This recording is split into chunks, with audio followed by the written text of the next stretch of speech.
두아디라시에 있는 자색 옷감 장사 하나님을 섬기는 루디아라고 하는 한 여자가 바울이 하는 말을 듣고 있다가 그 마음을 열어서 주님께서 바울의 말을 따르게 해주셨다. 주님께서 바울의 말을 따르게 해주셨다. 바울의 하는 말은 복음의 말, 신령한 말, 그리고 자기 지혜의 아름다운 것으로 하지 아니한 말, 소중한 말을 이 루디아가 따릅니다. 그래서 그렇게 따르게 하셨을 때 15절 그와 그 집이 다 세례를 받았다 이렇게 기록하고 있습니다. 그리고 나서 그 일행들에게 청하여 자기 집에 들어와서 유하라 이렇게 말하고 있는 것을 보게 됩니다. 주님께서 30세쯤 되셨을 때 공생애를 시작하셨을 때 세례를 받으셨습니다.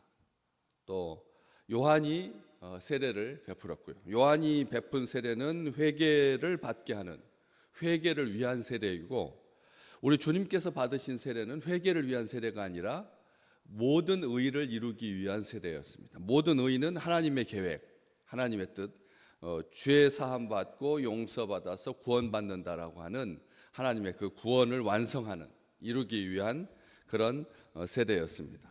처음에는 물로 세례를 받았지만 시간이 지나면서 성령과 물로, 불과 성령으로, 불의 세례, 물의 세례, 성령의 세례 이렇게 세례를 설명합니다.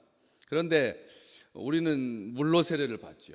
물로 세례를 받는데 베드로전서 3장 20절에 보면 예수 그리스도의 부활하심으로 말미암아 이제 우리를 구원하는 표가 물 세례다. 예수 그리스도의 부활하심으로 말미암아 우리를 구원하시는 표다, 증표다 이렇게 기록하고 있습니다. 그리고 또 이어서 베드로는 말하기를 세례는 선한 양심이 하나님을 향해서 찾아가는 거다. 선한 양심이 하나님을 향해서 찾아가는 것이 세례다 이렇게 말하고 있습니다. 예식적인 차원은 하나도 없습니다. 예식적이고 뭐 입교고 입단이고 하는 그런 예식으로서 의식으로서의 기능이 아니라 우리가 선한 양심이 하나님을 향해서 찾아가는 것이 세례다 이렇게 말을 하고 있죠. 그래서 히브리서에 보면 우리가 마음의 뿌림을 받아서 악한 양심으로부터 벗어났다. 마음의 뿌림을 받았다.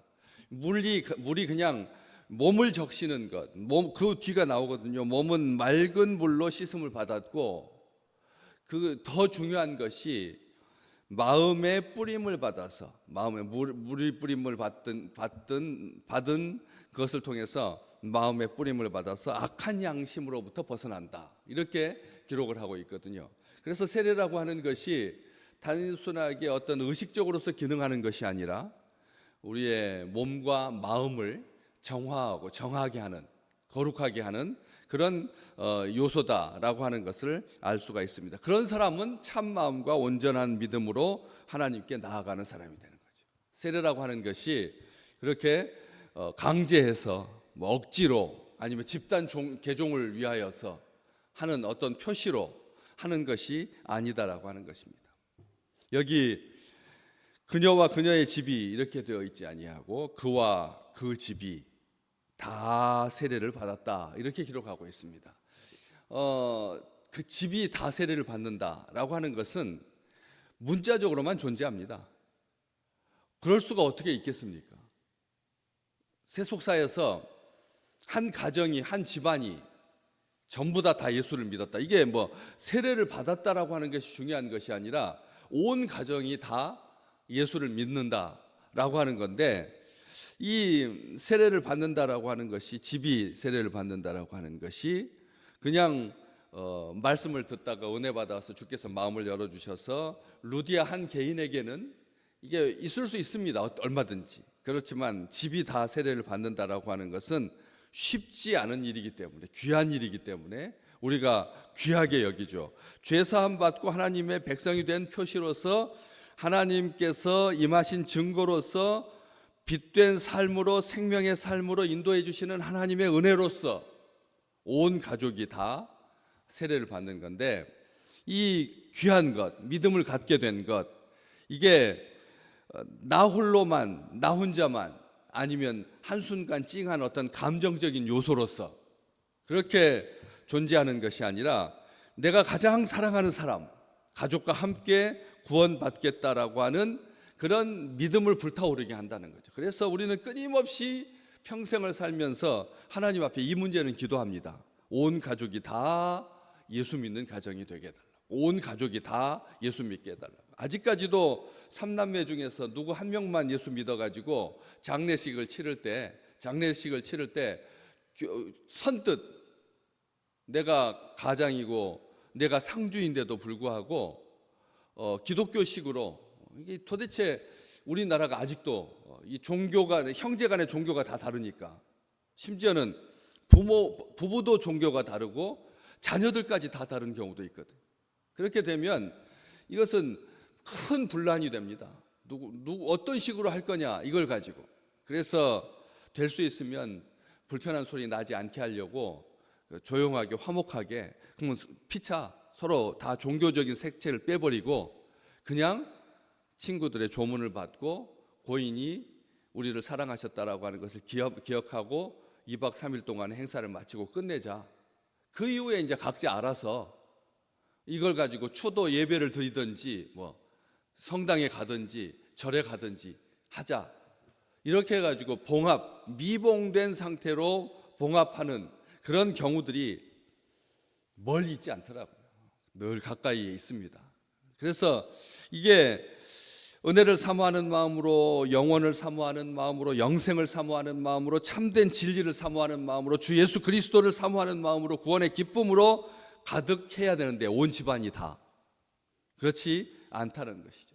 그러다 보니까 일 중독에 빠져서 정말 세상적으로는 굉장히 탁월하고 능력 있게 살았는데 뒤돌아보니 가족들하고 조그만 시간조차 공유하는 기억이 희미하고 없다는 거죠.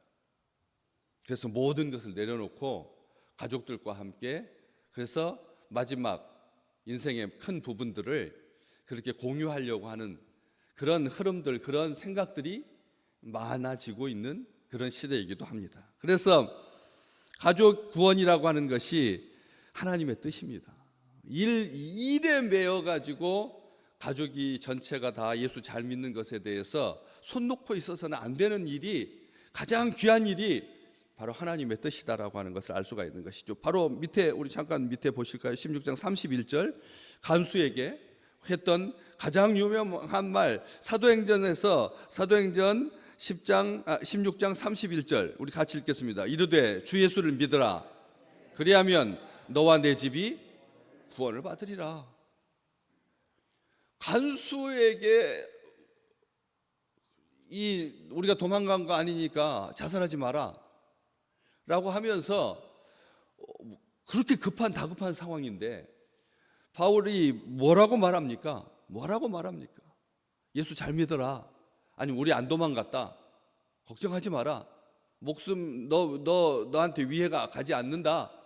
이렇게 설명을 하는 게 아니라는 거죠. 위로하는 게 아니라 개인을 위로하는 것. 간수 얼마나 마음이 두근두근 거렸느냐라고 하면서 조바심 내지 말라고 그렇게 말해 주지 않는다는 것. 주 예수를 믿으라. 그리하면 너와 네 집이 구원을 받을 거다. 이렇게 말하고 있다라고 하는 것이죠. 여기만 그렇습니까? 라합의 가정은 어땠나요? 구약시대 때 라합의 가정은 어땠습니까? 하나님께서 여호수아의 집을 복 주셨을 때 여호수아가 뭐라고 말합니까? 나와 내 집은 여호와를 섬기겠노라. 양단 간에 선택해라. 온 이스라엘 백성들을 향하여서 한 가지만 분명하게 말합니다. 나와 내 집은 여호와만을 섬기겠다. 여호수아의 그 가정 기억합니다. 또 사도행전 18장으로 가면 고린도 지역, 여기 지금 빌립보에서 한 다음에 그 다음에 데살로니가 지나서 아덴 지나서 고린도로 이어지는 유럽의 그 중요한 거점들, 우리가 익숙하게 하는 그 모든 도시, 지금 2차 전도 여행 때 방문했던 지역의 이름으로 다 교회 성경책이 쓰여졌거든요. 편지가 바울이 데살로니가 전후서, 그 다음에 고린도 전후서 이렇게 쭉 이어지는, 거기에서도 18장에 보면 고린도 지역의 회당장이었던 그리스보의 온 가족이 예수를 믿습니다. 우리가 새 생명으로 새 생명 안에 살게 하시려는 한 가족을 부르시는 하나님께서 예수 안에서 하나됨, 한 가족. 그러니까 오늘 16장 뒷부분에 15절 뒷부분에 만일 나를 주 믿는 자로 알거든 내 집에 들어와 유하라 이렇게 말하죠. 루디아가 내 집에 들어와서 유하라 무슨 말입니까? 이제 한 가족이다는 것이죠. 한 가족이다. 오늘 이 말씀 생각하면서 생각을 해봤습니다. 야, 그렇게 자기 집에 예수 믿는 사람을 청하여서 그렇게 같이 길진 않았습니다. 이렇게 같이 한 집에 있었던 기간이 3개월 정도 됐을까요? 3개월 정도. 그럼 여러분 원로 목사님 모시고 한 3개월 정도 계실 수 있는 분 한번 생각해 보십시오. 제가 여러분의 집을 방문해 가지고 한 3개월 정도 같이 산다고 생각해 보십시오. 저는 여간 불편할 것이라고 생각하는데, 여간 불편할 거라. 모든 것이 다 어색할 텐데, 잠자리도 불편하고 먹는 것도 불편하고 매 순간 다 긴장일 텐데, 네 명의 남자들, 이 루디아의 집에 4명의 남자들이 들어와서 그래서 유하는 건데, 그게 6개월은 아니지만 짧은 기간이라고 해도 한 3개월 정도 이상 될 텐데, 이 기간 동안에 뭐 하라는 겁니까? 우리 식구다. 너는, 당신들은 우리 식구다. 내 집에 들어와서 유하라. 당당하게 들어오라. 미안해하지 마라. 긴장할 것 없다. 우리는 한 지붕 한 가족이니까. 믿음 안에서 언제 만났다고요? 평생 얼만큼 사귀었다고요? 그런데도 하나님께서 그 짧은 시간에 주님께서 마음을 열어줘서 바울의 말을 따르게 하시니까 온 집안이 세례를 받고 자기 집안의 식구로 받아들여요.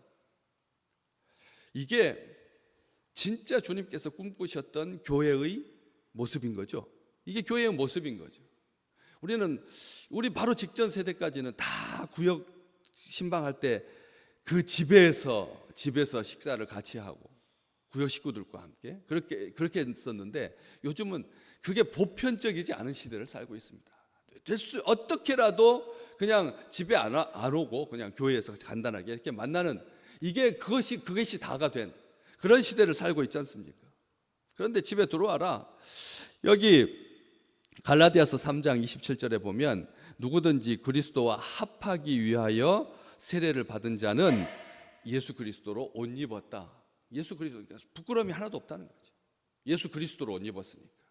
인간적인 생각을 가지고, 신분을 가지고, 학력을 가지고, 지역을 가지고, 인생의 가치관을 가지고, 사고 방식을 가지고 따진다면 우리는 각자 다 모래지만 세례 받았으면 그리스도로 옷 입었으니까 똑같다는 겁니다. 그리스도로 옷 입었는데요. 그리스도가 우리인데요. 그리스도 안에 우리가 있는데요. 그렇기 때문에 사람의 모난 인격, 판단, 말투, 개의할 게 아무것도 없다는 겁니다. 우리의 전체 총합, 전체의 색깔은 예수니까, 주님이니까, 우리 주님이니까. 그렇기 때문에 의의 옷을 입은 자인데, 그리스도의 가치관을 따라서 사는 자인데, 예수를 위하여 사는 자인데, 예수가 답인 줄 믿고 우리 주님께 구하는 자인데, 뭐가 부족하고 뭐가 넘치겠습니까?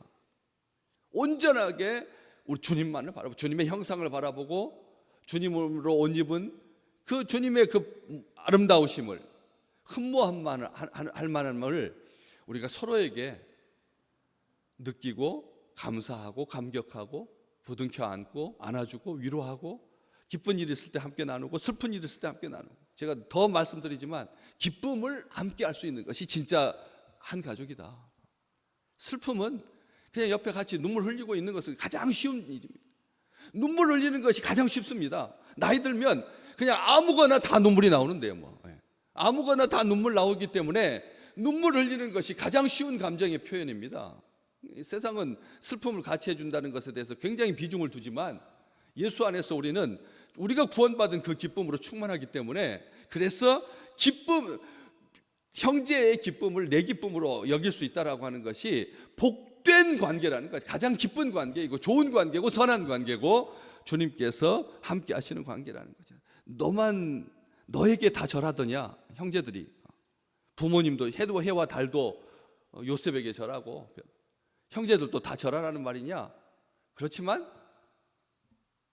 야곱은 요셉의 그 말을 귀에 새겼던 것처럼 우리가 누군가 잘 되는 소리에 대해서 우리는 딱 마음을 닫습니다. 그렇지 않습니까? 제가 언제도 말씀드렸지만 친구들이 물을 때 저는 뭐 우리 교회 문제도 있고 이런 문제도 있고 저런 문제도 있고 시시콜콜하게 말하지 않습니다. 그냥 참 행복하다, 진짜로 기쁘다, 그렇게 말하면 어떻게 된다고요? 전화가 말이 더 길어지지 않는다고. 말이 거기서 끝난다니까요. 더 이상 물어보지도 않아요. 사실 이렇게 소소한 이야기들, 뭐 안 되는 이야기, 좀 복잡한 이야기, 아픈 이야기를 해야지 이야기를 서로 그렇게 이야기가 되지. 기쁘고 감사하다라고 말하면 더 이상 묻지 않. 이게 우리의 생리이고 우리의 본성이다라고 하는 것이죠. 그렇기 때문에 창세기 7장에 노아의 방주가 어떤 기능을 했습니까? 하나님께서 너와 내 온 집은 방주로 들어가라 했습니다. 너와 내 온 집이, 너와 너의 식구들이라고 말하지 아니하고 너의 자녀들이라고 하지 아니하고 너의 온 집이라고 하는 말은 지금 네가 누리고 있는 그 아들 셋, 이걸로 끝나는 게 아니라는 거예요. 며느리 셋, 부인, 그렇게 눈에 보이는 그걸로 끝나는 게 아니라는 거예요. 가족으로, 내 현 시대 가족 30년밖에 같이 있지 못하는, 40년밖에 같이 있지 못하는 그런 가족으로 끝나는 게 아니라는 거죠. 집안 대대로, 가정 대대로 방주도 들어와라. 하나님의 마음은 그것입니다. 여러분, 하나님의 구원이 어떻게 당대의 8명으로 끝나겠습니까? 하나님은 그런 하나님이 아니시라는 거죠. 천대까지 이르게 하시겠다고 하셨는데, 주를 사랑하는 자에게 하나님의 긍휼과 하나님의 은혜와 하나님의 자비가 천대까지 이르는, 이게 하나님의 꿈인데 우리의 기도는 고작 내 앞에 보이는 이것으로 머물 때가 얼마나 많습니까? 그렇기 때문에 너와 내 온 집은 방주로 들어가라, 이렇게 말씀하시지 않았습니까? 앞에 고넬료의 집에도 하나님께서 너와 네 온 집이 구원받을 말씀을 너에게 이를 거다. 베드로를 청하라. 뭐라고요? 너와 내 온 집이 구원받을 말씀을 너에게 이르리라. 우리 주님께서 말씀하셨습니다. 태초부터 알고 계셨던 삭개오에게 내가 너의 집에 유하리라, 이렇게 하셨습니다. 구원받은 것은 집안이 다 구원받는 거지, 나 홀로 구원은 없습니다. 나 홀로 구원은 존재하지 않습니다. 우리 모든 식구들이 이 아름다운 복을 평생에 온 천대에 이르기까지 날마다 누리시기를 주님의 이름으로 축복합니다. 많은 사람들이 아파합니다. 술 먹는 남편. 이번에 저기 상가에 방문했더니 상주가 중고등부 때 회장이었다고 하더라고요. 그런데 이제 예수 안 믿고 있는 거지. 중고등부 때 회장이었는데 그러면서 미안해 하시더라고요. 목사님 오셨는데 상주가 이 중고등부 때 회장이었는데 예수 안 믿고 지금까지 있으니까, 그러면서 미안해, 내가 물어보지도 않았어요. 근데 저한테 말하는 거예요. 그런데 그때도 10계명은 못 외웠어요. 자진 납세를 하시는 거죠. 부담으로 그렇게 있는 거죠. 어느 한 손가락 하나 다 기독교하고 연결되지 않은 자녀들이 우리 땅에는 없는 거죠. 친구로도 연결되고 형제로도 연결되고 다 연결되어서 물어보지도 않았는데 자기가 미안해하면서 언젠가는 주님 앞에 갈 겁니다, 언젠가는 교회 갈 겁니다, 이런 말을 제가 뭐 예수 교회 다니십니까 물어보지도 않았는데 그렇게 말을 하는 것을 보면서 생각해 봤습니다. 믿음의 복된 가정이 다 되시기를 주님의 이름으로 축복합니다. 믿음의 복된 가정, 영원한 생명으로 기쁨으로 충만한 가정. 그래서 그냥 무슨 일이 있든지 함께 모이면 같이 간단하게 같이 기도하고, 또 어려움이 있을 때 서로 주 안에서 소통하고 공감하고 해서 다 따뜻한 외기러기 나홀로 신앙이 아니라 온 집이 구원받아서, 그래서 당당한 서로에게 의지하고 서로를 축복하고 하나님의 복으로 그리스도로 옷 입은 자로 우리가 우리의 가족을 넘어서 하나님께서 맺어주신 영적인 형제와 자매들과 함께 교회 안에서 매사에 어떤 일이 있어도 와서 같이 손잡을 수 있고 같이 말할 수 있는 그런 따스함이 우리 교회에, 그래서 제가 식구라고 늘 말하는 것처럼 그렇게 따뜻한 우리 교회가 되기를 간절히 소망합니다.